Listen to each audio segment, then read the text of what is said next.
Hello and welcome, SuccessGrid Nation, to this live episode of the SuccessGrid podcast with your host, Hussein Talib. In this episode, I have with me the content doctor, Sandra Nomoto. She's a content writer and editor for cruelty-free businesses. She also offers a suite of services for memoir authors for over the past decade. She ran Curious PR, an award-winning agency. She also authors 2 marketing-related books, and she writes at sandranomoto.com and other outlets. Sandra, welcome to the SuccessGrid podcast. Thank you so much, Hussein. I'm really excited to be here. Awesome to have you here on this show right now, Sandra. So first of all, I want you to tell us a little bit background of you, because you obviously passionate about multiple things, marketing, writing. So these kind of things can work together, but also different. So tell us a little bit about your story. How did you get into these kind of things, both of them? Sure. I would say I've been a writer my whole life. It's just a skill that I learned early in life when my mom taught my siblings and I how to read when we were 3 years old. So we were reading at a very early age. And although my siblings did not take it into their careers, I earned my degree in English literature in university, and then I landed my first job in public relations. After that first job, I decided to start my own business because I saw my sister, she was running her own small business too. So I started out as an independent publicist and then branded that company as Conscious Public Relations. And I ran that for just over 10 years. So I from 2008 to 2018. And then after that, I was sort of exploring different career directions, freelancing. Didn't really think I would stay in marketing. But yeah, I noticed that the companies that I was doing administrative work for, they kept asking me to write. And so I knew that writing was going to be a skill that I would have for forever, whether it's personally just writing on my blog and social media or professionally. And the year I closed my first business, 2018 was the year that I also transitioned to become vegan. So keeping track of what has been happening in the vegan industry with all of the new businesses that are starting and all of the businesses that are growing around the world. I just started thinking about that industry. And so at the start of 2020, I launched this business as the content doctor, offering content writing and editing to specifically vegan businesses. So that's what I do now. And then because of the pandemic, thank you, pandemic, I had more time on my hands and I started taking courses in book editing and formatting. So just started to get really interested in book publishing because I thought, a book is the longest piece of content that you can work on. So just got some practice and really lucky to have worked with a few authors now on helping them edit and format their books. And then, as you said in the beginning, I'm a published author as well. So I recently published my second book, Vegan Marketing Success Stories, which is the world's first book about marketing for the vegan industry. Yeah, so that's very interesting because you wrote a book about vegan industry and created that into how these kind of stories can help businesses in marketing. So does this one help only the people in the vegan industry, or does it help any business or any entrepreneurs that is looking for, let's say, advice on marketing? Great question. This book is open for everybody. It's a very practical marketing guide. I wanted to, really say A to Z. What are all the possible marketing strategies and tactics you can have in your business? The only difference is the examples, all of the examples, the contributors that shared their stories in the book, and then the other examples that I pulled online and got their permission to use. They all happen to be vegan businesses. So there's no animal or human cruelty involved in their business. And I'm really proud of that. So there's, in addition to the 47 companies that contributed their marketing stories, there's another about 3 dozen examples that I pulled. And so in total, you're going to get examples from about 80 vegan businesses around the world. No, that's a lot of examples. So there must be something that someone can use, right? So speaking of that, for you to write, I would say this niche, kind of a niche book, right? Do you think niching down in business in general, and for example, in writing, is a good thing, or should we go wider into business, for example? Yeah, I always think niching is a good thing, because when you start, especially when you start a business, you can't say, oh, everybody can buy my product or service. You're really not marketing at that point. So at least in the beginning, you really need to have an audience in mind. And that may not be the audience that grows with you, but at least when you start out, you really have to know who your specific audience is. And so you know how to speak to them as well. As a content writer, I know that how you speak to children is different than how you would speak to a professional. So, and same with parents and students, like everybody, there are all these different demographics. And so you have to know how to speak to them in a certain way. And the way that you write, affects how you market your product or service. And so, I forgot where I was going there, but Yeah, so speaking that's my speaking answer. like you mentioned earlier, like in your answer, that it's like niching down at the beginning is good, and when you're growing, the same audience could some of the audience could leave, right? So how important is it to have a community around you, to build your around your business, around the book you're writing, around the books that you will be writing? Oh, absolutely crucial to have a community. So when I started as the content doctor at the start of 2020, the first thing I did was, well, number one, tap into my network and say, hey, I'm starting this new business, looking for vegan businesses to work with. And I was really lucky to land my first few clients.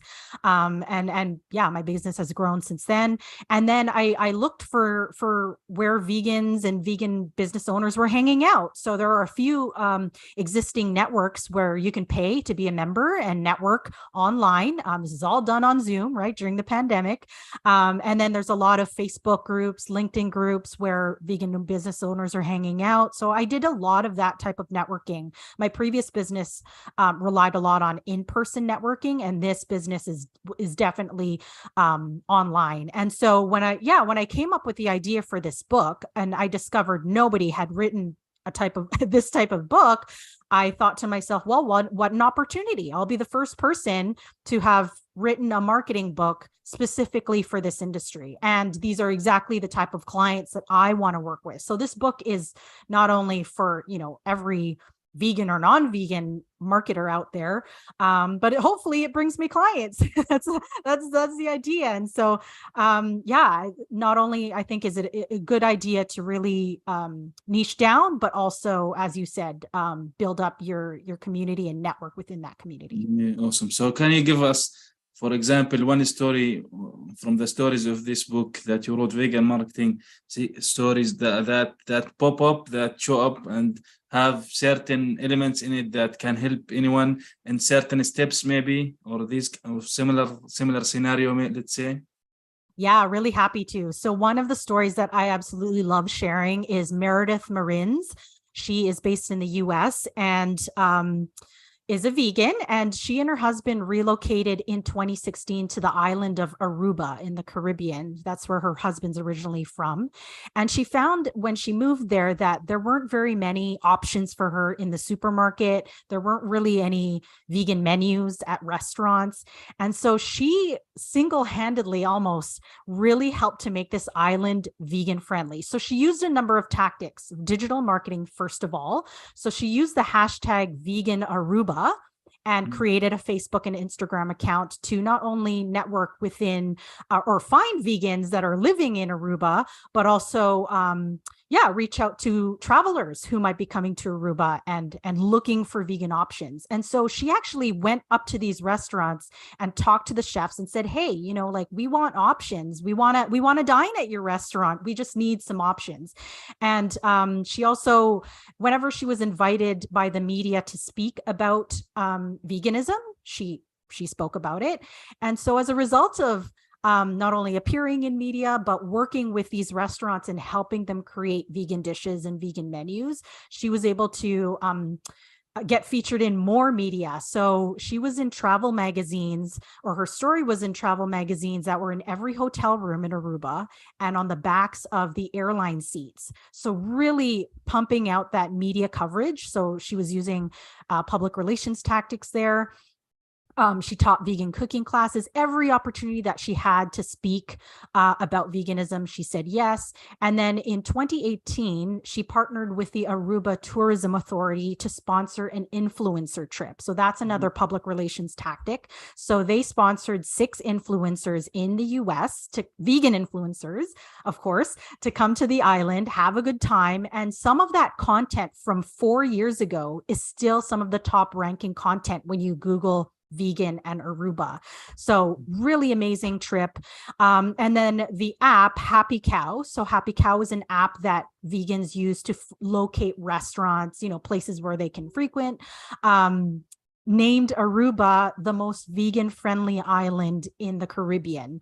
So this is all due to Meredith's efforts. One person, one vegan using these sort of digital and public relations tactics. And so because of this, she has created a company called Vegan Hospitality that has now, I believe, people in 19 countries and 18 states across the US have taken her program and learned to use the exact same tactics that she was using in Aruba in their own communities to help spread, or build that vegan community in their own area. So she's one of the the really great stories that I love sharing from the book. Yeah, it's an amazing story actually, because she created her market, a niche market for herself, and created this community around her business, right?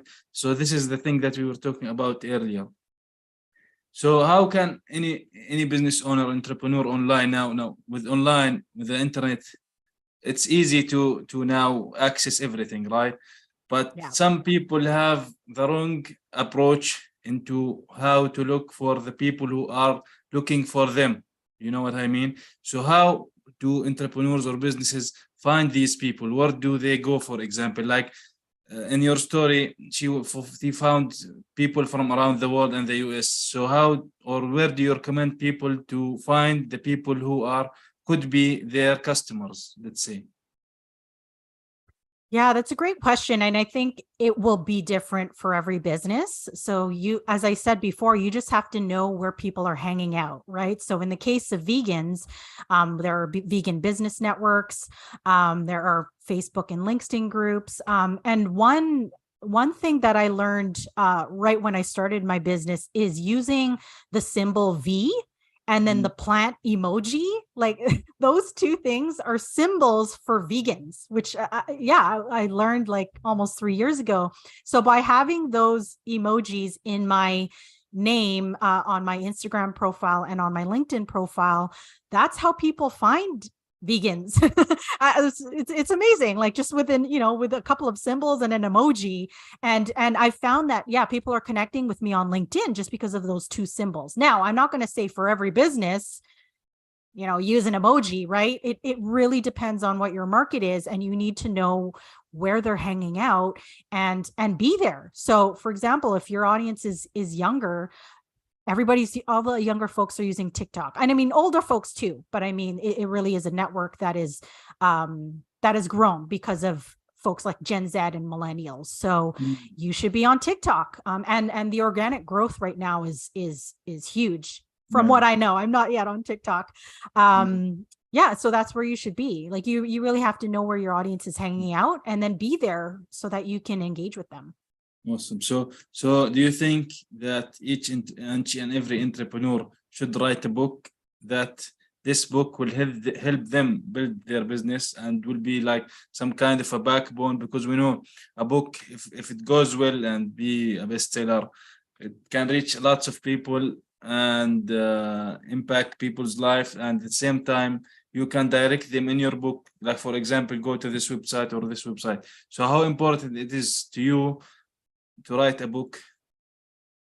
Yeah, I think a book is a really important and can be a really significant piece of content and piece of marketing. So if you can carve out that time to write your story and share your expertise. And as you said, I love that you said put calls to action in the book. So, if you, for example, if you're writing a marketing book and you want to talk about email marketing, you can put in there, hey, sign up to my email list so you can see how I do my email marketing, and put that link in there. So yeah, it can be great for calls to action. It can be great for sharing your expertise. And then, as I found out from launching this book, it brings you speaking opportunities. So you can, pitch yourself on podcasts, if there are events in your area, or even if you like to travel and want to speak at conferences and that sort of thing. It's a great piece of, it's just a great piece that you can have for people to buy from you after you speak on stage. So people can buy your book and you can sign it. So so many reasons why a book can be a great marketing piece. And there are a few stories in the book as well, in my book, about how some entrepreneurs have used it to market their business and forward their business. So absolutely agree. A book, can really help your business get out there. That's what I'm trying to do. Yeah. So what do you think? Like you mentioned, writing a book could be one of the good marketing strategies for businesses, even to start from, right? So what do you think is some other the best strategies other than writing a book?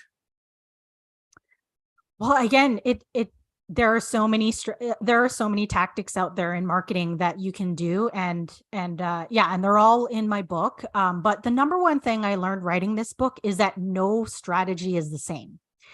Marketing strategies are like making a cocktail. It's what works for your business is not going to be the same as what works for another business. And so that's why in my book, I tried to load it with every possible tactic you could do, not to overwhelm or confuse anybody, but so you can learn, you can really develop your own strategy and decide what you want to do with your time and your budget.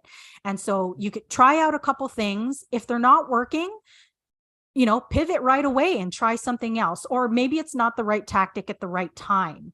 That can also be the case. And then ditch what's not working, right? So, I can't tell you what the best tactic is, because it's different for every business. But I can tell you that the two longest chapters in the book are public relations and digital marketing. So that just tells you that these are the tactics that most of the businesses, or at least the vegan businesses in the book, are using. So public relations, that's your media, your influencers, creating your own media. So creating a podcast, publishing your own books, speaking on stages and at events. And then digital marketing, obviously, using social media, using your website, pushing blogs out there, email marketing, videos, all of the digital tactics. So that is what most of the folks in the book are using, as of last year and this year, that are popular. Not to say that you can't use the others, but that's what most of the folks in the book have been using.